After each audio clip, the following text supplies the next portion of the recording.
आप ही करो सर, शुरू पहले पहले आप ही। कभी कभी तभी कर दिया करो। कोई नहीं कोई नहीं, चलो सर फिर भी करो सर आप।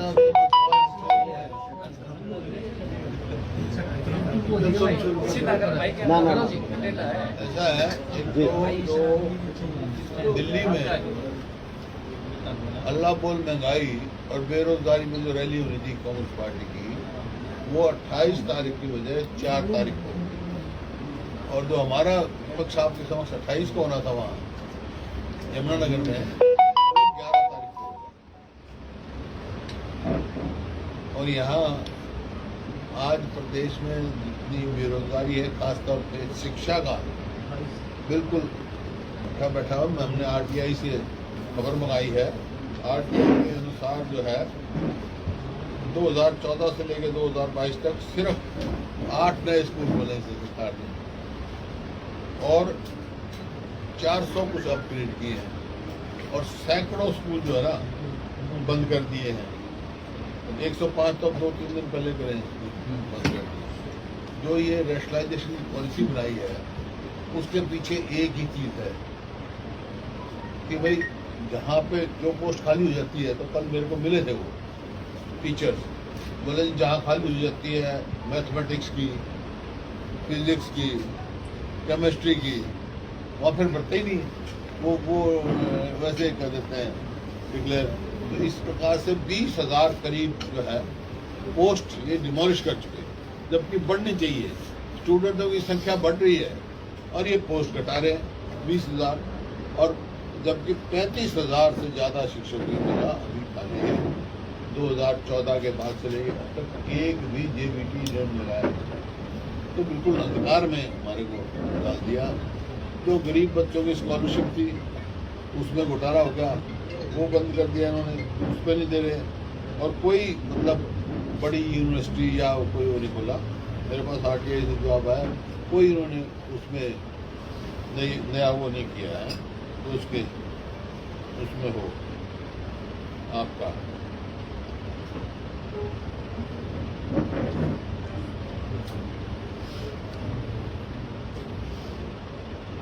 जो हमारे समय में हुआ, जैसे 2005 में ये टेक्निकल जो संस्थाएं थी 154 थे, और 2005 तक 657 हो गए। हर चीज में हमारा, चाहे मेडिकल हो, चाहे इंजीनियरिंग हो, टेक्निकल संस्थाएं हो, बहुत प्रोग्रेस किया था। हरियाणा एजुकेशन हब बनने जा रहा था, लेकिन इन्होंने रिवर्स गियर लगा दिया, बच्चों का भविष्य अंधकार में डाल दिया। यहाँ पढ़ाई जो है ना, जैसे अब स्कूलों की संख्या 2005 में 19,291 थी, और 2014 में बढ़कर 24,873 हो गई, और ये घटाने का काम कर रहे हैं। स्टूडेंट बढ़ रहे हैं और ये स्कूल बंद कर रहे हैं। इस प्रकार से हमने तो नए मॉडल स्कूल, संस्कृति स्कूल भी खोले, वहाँ पर किसान मॉडल स्कूल भी खोले गांव में, लेकिन वहाँ पे उनका स्टाफ ही नहीं है, स्टाफ ही रेगुलाइज नहीं करे, जब कई साल से हैं। और जो टेस्ट होता है उसका स्टेटनेस टीचर्स के लिए, वो मेरे को मिले थे। बोला जी हम 12वीं अध्यापक हैं और 12वीं ही पूर्व हो जाएंगे। मैं क्यों? बोला भर्ती नहीं होती। तो जो कई साल जिनको पास करे, इसका टेस्ट पास हुए, उनका ही नंबर नहीं है, तो रिटायरमेंट की एज में पहुंच जाएंगे। बोला जी हम तो 12वीं जो है अध्यापक नहीं है, 12वीं रहते रहते पूर्व हो जाएंगे, हम रिटायरमेंट एज चली जाएगी, कहाँ नौकरी मिलेगी हमारे। तो ऐसी परिस्थिति है। और जो आपने देखा महंगाई का, आप देख ही जो हिसाब है, आज महंगाई और बेरोजगारी में हरियाणा पूरे देश में नंबर 1 है। देश की जो एवरेज है बेरोजगारी की, उससे 4 गुना ज्यादा आज हरियाणा में बेरोजगारी है। और यहाँ तक की इतनी बेरोजगारी है, जो अगर एक चपरासी की पोस्ट हम अनाउंस करें तो हजारों पोस्ट ग्रेजुएट, BA, MA ये आते हैं। और इस बात के लिए एक जो है बड़ी चर्चा का विषय हो रहा है कि एक बेरोजगार था BA, तो वो अपना तलाश में घूम रहा था, तो रोजगार मिल जाए, नहीं मिला। एक पापा ने कहा उसको, भाई ऐसा कर, सर्कस आ रहा है शहर में है, तो उसमें नौकरी मिल जाएगी। वो चक्कर काटता रहा, नहीं मिली, तो 5वें 6ठे चक्कर में सर्कस वाला ने कहा भाई एक काम कर ले, तो ये है हमारे पास नौकरी तो है नहीं, लेकिन हमारा भालू मर गया, उसकी खाल पहन कर तू उसमें पिंजरे में बंद हो जा, हम 7,000 दे देंगे। बोला ठीक है जी, मजबूरी थी बेरोजगारी की, तो वो करता रहा। साथ ही शेर का पिंजरा था, तो शेर के पिंजरे में बढ़ गया, शेर के पिंजरे में बढ़ गया, तो वो शेर डर गया। वो उसने सच्चाई क्या दी, महाराज तू तो जंगल का राजा है, मेरे पे मेहरबानी रखना, मैं भालू बुल्लू नहीं हूँ, मैं तो बेरोजगार हूँ, दिए पास हूँ, मैं तो नकली खाल पहन रहा हूँ।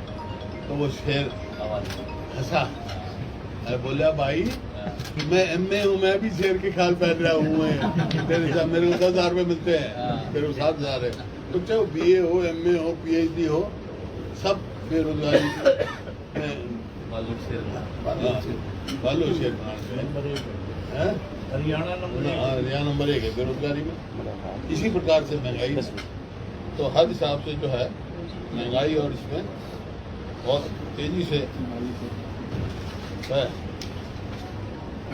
38,000 मैंने बताया ना, प्रदेश में स्कूल की टीचर की 38,000 पद खाली पड़े, 38,000 पद खाली होंगे, तो हमारे बच्चे कहाँ गए? जो हमने 2005-14 में जो शिक्षा का हब बनाने का जो किया था, प्रयास बना भी था, आज वो उल्ट हो रहा है, बच्चों के भविष्य के साथ खिलवाड़ हो रही है सरकार है। और एक योजना चला रखी है, क्या नाम है, चिराग योजना। उससे क्या है, शेड्यूल कास्ट और शेड्यूल ट्राइब के बच्चों को छात्रवृत्ति बंद कर दी तो उसमें निकाला है, और चिराग योजना से मतलब गरीब बच्चों की पढ़ाई नहीं हो सकती, प्राइवेटाइजेशन शिक्षा को ले जा रहे हैं, तो ये है। और बाकी कहते कुछ है, करते कुछ है। मैंने पहले भी कहा था कि यहाँ अपने स्वार्थ के लिए ये ऐलान किया गया कि जो सेक्रेटरीट है यहाँ रोहतक का, इसको हम वहाँ ले जाएंगे। जो जमीन हमने पुलिस लाइन के लिए एक्वायर की थी, वहाँ इसको ले जा रहे थे। जब हमने असेंबली में सवाल पूछा तो उनका जवाब आया कि पढ़ जा भाई,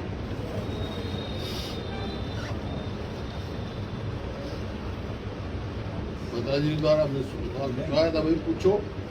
तो असेंबली में सवाल था कि will the chief minister be please to state whether there is any proposal under constitution of the government to shift the judicial complex mini secretariat part 1 and part 2 of district Rohtak together with details thereon. Manohar Lal ji Khattar का जवाब no sir. कोई proposal है? No proposal, no sir, तो proposal ही नहीं है, तो क्यों यह करते हैं? उसने खुद अनाउंसमेंट कर दिया, उनका जवाब है भाई, अनाउंसमेंट की उन्होंने, उनका जवाब है। आपका ठीक है सर, उन्होंने अनाउंसमेंट करी थी, अनाउंसमेंट करिए आप, उसके तो उसके बाद का, ये कौन सी तारीख का है? ये तो अभी का अब सेशन था, जो हमने ये कहा था भाई हम नहीं शिफ्ट होने देंगे। तो ऐसी भी प्लाव क्यों करती है सरकार? मतलब सिर्फ घोषणा जाना यहाँ करना चाहिए। मतलब यहाँ अगर सेक्रेटरीट के लिए बहुत है, पुलिस लाइन है, पुलिस लाइन को वहाँ शिफ्ट करो। आपका और कितनी है, ये क्या नाम, मेयर का दफ्तर है, DC का रेजिडेंस है, जो हम बना रखा है हमने 14 सेक्टर में DC का रेजिडेंस बना हुआ है, DC का रेजिडेंस है, SP का रेजिडेंस, एप्पल काफ़ी जमीन है, कोई जरूरत नहीं है। ये लोगों को असुविधा बढ़ाएगा, मैंने कहा था। अब ये बस स्टैंड से भी नज़दीक है, 5 मिनट का रास्ता, 5-7 मिनट का है, रेलवे स्टेशन से भी कोई दूर नहीं है, और शहर वालों को भी है, और सारे आसपास के गांव के लोग हैं जो आते हैं डिस्ट्रिक्ट कोर्ट में, उनको भी सुविधा है। इसको यहाँ शिफ्ट करने से वहाँ ले जाने वो केवल किसी को व्यक्तिगत फायदा पहुँचाने का था, और सुविधा। सर, हरियाणा सरकार के मंत्री हैं देवेंद्र बबली। हाँ? देवेंद्र बबली ने टोहाना में ये कहा कि हमारे नेता भ्रष्टाचार कर रहे हैं, सरकार चुप है। हाँ। लेकिन उनके उप मुख्यमंत्री देवेंद्र बबली को ही ये कहते हैं कि अगर भ्रष्टाचार यहाँ पकड़ के दिखाओ। बोलने से कुछ नहीं। बोलने से इसका मतलब क्या है? इसका मतलब ये है ना कि भ्रष्टाचार में डूबी पड़ी है सरकार।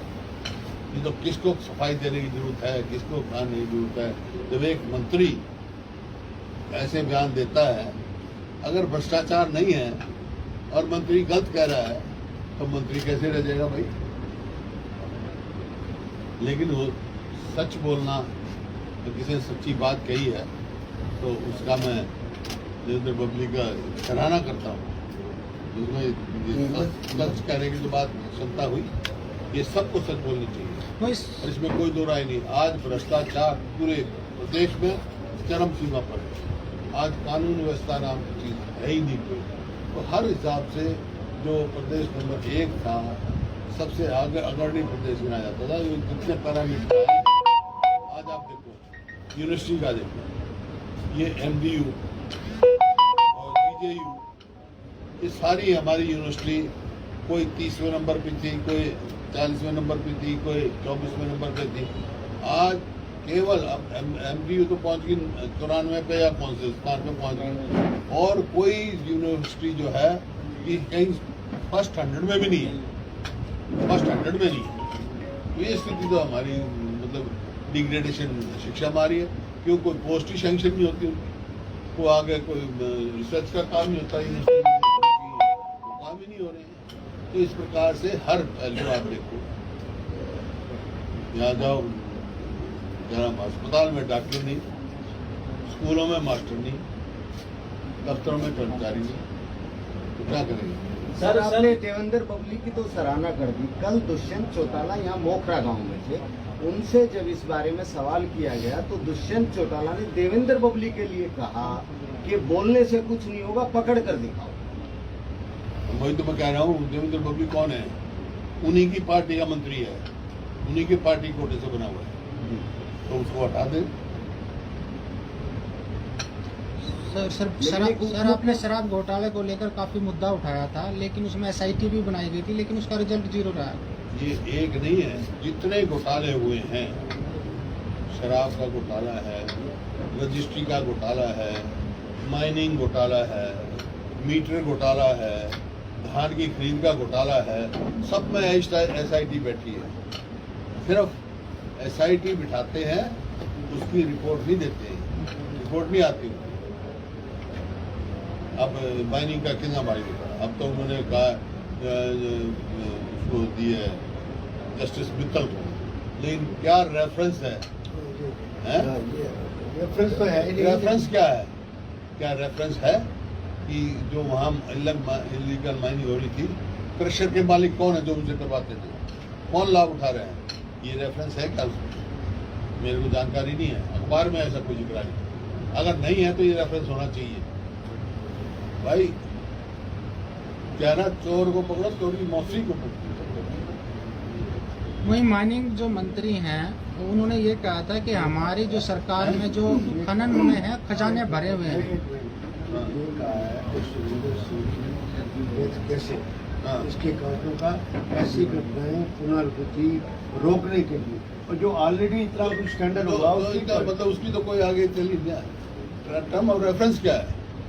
रेफरेंस सिर्फ बोल करने की कोई सुझाव है उसका कोई मतलब नहीं। हाँ। DSP की डेथ की हुई, किन परिस्थितियों में हुई, इसकी इंक्वायरी करेगा, और साथ में ऐसी घटनाओं की पुनरावृत्ति रोकने के लिए निवारक सुझाव उपाय करना, और भविष्य में इस क्षेत्र में खनन पर नियंत्रण। अब जो ऑलरेडी सारा बच्चों का ड्रॉप आउट जो है वो 19-20 में 12-16% था, अब वो 20-21 में बढ़कर 14% 39 हो गया। मतलब ड्रॉप आउट हो रहे हैं। भविष्य के साथ खिलवाड़ शिक्षा की तरफ कोई नहीं। स्वास्थ्य और शिक्षा सरकार की प्राथमिकता होती है। सरकार स्वास्थ्य, शिक्षा, कानून व्यवस्था तीनों में। सर दुष्यंत चौटाला ये कह रहे हैं कि उनकी खेल नीति आपकी सरकार से, दुष्यंत चौटाला ने ये कहा कि मौजूदा भाजपा सरकार की खेल नीति भूपेंद्र सिंह हुड्डा सरकार से बेहतर है। भूपिंदर सिंह हुड्डा केवल एक पुलिस का सर्टिफिकेट देते थे खिलाड़ियों को, जबकि ये और बेहतर करने के। इसी में एक सवाल और है, उन्होंने कहा कि मनरेगा के तहत गांव में जो स्टेडियम है उनका कायाकल्प हुआ है। तुम स्वयं देखो भाई, तुम पत्रकार हो और बहुत सारे साथी तो गाँव के हैं, आप ईमानदारी से बता दो कोई रख रखाव है? पूछ लो हैं? इसी बात में पूछ लो एक बार। हाँ, कल मोखरा में उनके लिए क्या करते हैं? 3 बच्चियां थी जो मेडल लेकर के आई हैं, उसी का महकमा है डिप्टी चीफ मिनिस्टर, क्या करते गया? कोई 1 रुपया लड़की होने के नाते हाथ पर रखे गए। साक्षी तो बड़ी को बात है। माधुर रिसीव करने गया तो उसको नौकरी दी साक्षी मलिक को, अब भी गोल्ड लेके आई है। आप एक खिलाड़ियों से पूछो, सब खोखली वो है। अब खिलाड़ियों को अपॉइंटमेंट सिर्फ ये सी और डी में देते हैं। और एक बार तो बहुत सारे तो खिलाड़ी जिन्होंने दी उनको हटा भी दिया इन्होंने, सी और डी में देते हैं, जबकि हम जो है ए बी में भी देते हैं। साक्षी मलिक का भी सवाल उठा था वहाँ पे, उन्होंने कहा कि इनकी फाइल में खुद पर्सनली तौर पर साक्षी मलिक तो 8 साल हो गए यार, कब मोबाइल आई थी? 16 में लेके आए थे। 16 में ले गए। 16 में लेकर आए थे, 6 साल हो गए, 5-6 साल हो गए। जब 5-6 साल के बाद विचार करेंगे तो हो लिया काम, कहाँ से कहाँ पहुँच जाएगा। ये इनकी खेल नीति का खोखलापन है। हुड्डा साहब, आदमपुर उपचुनाव को लेकर क्या तैयारी है? पूरी तैयार है और हम वहाँ जीते ही, कांग्रेस पार्टी जीते, कांग्रेस पार्टी का उम्मीदवार जीतेगा। कुलदीप बिश्नोई तो कह रहे हैं कि आपके परिवार से आप आएंगे चुनाव लड़ेंगे। है जी, कुलदीप बिश्नोई तो आपको चुनाव लड़ने के लिए कह रहे हैं। तू कल को पर्चा भरकर मैं तो कह दे तुम यहाँ से लड़ लूंगा मैं। वो ये कह रहे हैं सर, नहीं, मेरे क्या 2 टर्म मुख्यमंत्री तू भी कह दे। अब मेरे से क्यों कह रहे हो? उससे कहो ना। मैं थोड़ा मैं तो उसने जो कहा मैंने आपसे पूछ लिया। इनसे भी वो नहीं कह रहे ना, इनको भी आप भी कह रहे हो ना, आपके माध्यम से। तो भी तो नहीं, उसकी मुंह की बोली बोल रहा है। नहीं, मैं तो जो अखबार में छपे हुआ वो है। वो कह रहे हैं हम 3 हो चुके हैं, अब 3 सांसद, दुष्यंत चौटाला, कुलदीप बिश्नोई और विजेंद्र सिंह, हम 3 हो चुके हैं। हमारे सामने सवाल तो पूछ लिया था पूरा। कुलदीप बिश्नोई ये कह रहे हैं अब हम 3 लोग इकट्ठे हो चुके हैं, दुष्यंत चौटाला और कुलदीप बिश्नोई और तीसरा विजेंद्र सिंह। विजेंद्र सिंह किसके पुत्र है? वो कह रहे हैं हम 3 इकट्ठे हो चुके हैं। बता वीरेंद्र सिंह का उनका बयान पढ़ ले। उनका बयान क्या था? कुलदीप बिश्नोई बीजेपी में आएंगे तो उनसे पूछा था फायदा होगा, उन्होंने कहा इनका बीजेपी आने में बीजेपी को फायदा नहीं, कांग्रेस से जाने में कांग्रेस का नुकसान नहीं। हो गई बात। इस तरह से देखते हैं एक वो तो पहले कह चुका, ये पहला नहीं है कि ये एजेंसी जो है उनको राजनीतिक हथियार नहीं बनाना चाहिए। इससे इन एजेंसीज की क्रेडिबिलिटी खत्म हो जाएगी। इनकी क्रेडिबिलिटी नहीं रहेगी तो अच्छा, वो आबकारी नीति जो थी उसको पहले उन्होंने लागू किया, फिर जब राज्यपाल थे उन्होंने सिफारिश की कि इसकी जांच की जानी चाहिए, उसके बाद उन्होंने उस नीति को वापस भी लिया। ऐसा करूँगा, उपराज्यपाल से अपॉइंटमेंट लेके पूछता क्यों वापस लिया, क्यों मैं ना उपराज्यपाल ना मैं मुख्यमंत्री रहे सर 2 टर्म, किस तरह से देखते हैं? हरियाणा के पूछ रहा, कुछ बताओ हरियाणा के बारे में पूछ। सर पंचायती राज चुनाव कांग्रेस चुनाव चिन्ह पर लड़ेगी? पंचायती राज चुनाव नहीं, अभी कोई विचार। सर, प्रॉपर्टी आईडी की गलतियां सुधारने के लिए सरकार ने नया फरमान दिया कि 5,000 रुपए दो और 2 दिन में ठीक कर देंगे, जबकि गलतियां इन्होंने ही करी है। सबसे जो है ना लोगों को लूटने का एक जरिया है। और प्रॉपर्टी आईडी जो है सिवाय झगड़ा डालने के सिवाय, और मुझे एक आईडी बन गई प्रॉपर्टी की, 2 भाई हैं, तो उनका बंटवारे में क्या किसके जाएगी, क्या झगड़ा होगा? हर जगह घर घर इसका कोई मकसद नहीं, कोई लाभ नहीं है उसके लोगों को। अगर हमारी सरकार आएगी तो सबसे पहले इसका निपटा करेंगे। सर, कांग्रेस में गुटबाजी कब खत्म होगी? कुमारी शैलजा अलग दिखते हैं, सुरजेवाला अलग दिखते हैं। है ही नहीं, सुरजेवाला हमारा अजीज है, हमारे साथ है। चिंतन शिविर में तो और आपके एक है ही नहीं, तो क्या हुआ था? आपके ही हल्के के हैं कृष्णमूर्ति हुड्डा, उन्होंने कहा कि मैं भूपेंद्र सिंह हुड्डा के अगर चुनाव लड़ना पड़ा तो मैं लड़ूंगा। मैं तो जवाब दे चुका, भाई तू भी लड़ ले, मुन्ने के है आपके खिलाफ पर प्रजातंत्र है, खिलाफ तो लड़े। हर बारी मैं तो निर्विरोध कभी भी चुन के नहीं आया, हर बारी चुनाव जीत के ही आया हूँ, चुनाव लड़के ही आया हूँ। उन्होंने कहा जितनी बार मेरे से वादा किया सर, वादा खिलाफी की। अच्छा, लेकिन ये है कि चुनाव लड़ने की तो सबका अधिकार है, कोई लड़ो भाई, तू लड़ ले, ये लड़ लेगा, इससे ज्यादा सब ये लड़ लेगा, हैं? और एक वो पीछे खड़ा कर गया वो, हैं?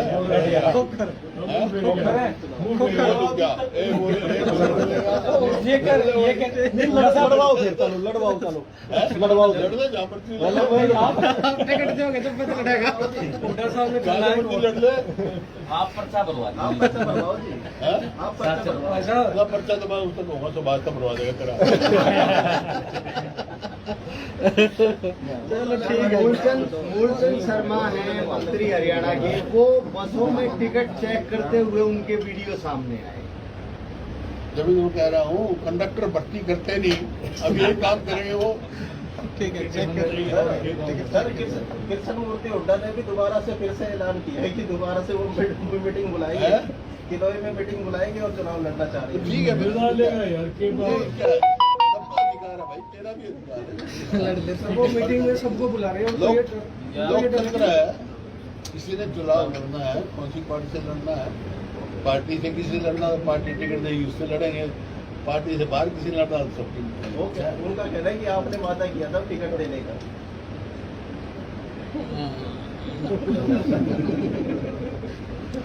वो भी कहती है कल नहीं कहती ये कह देगा ये अपना सारे नाम पर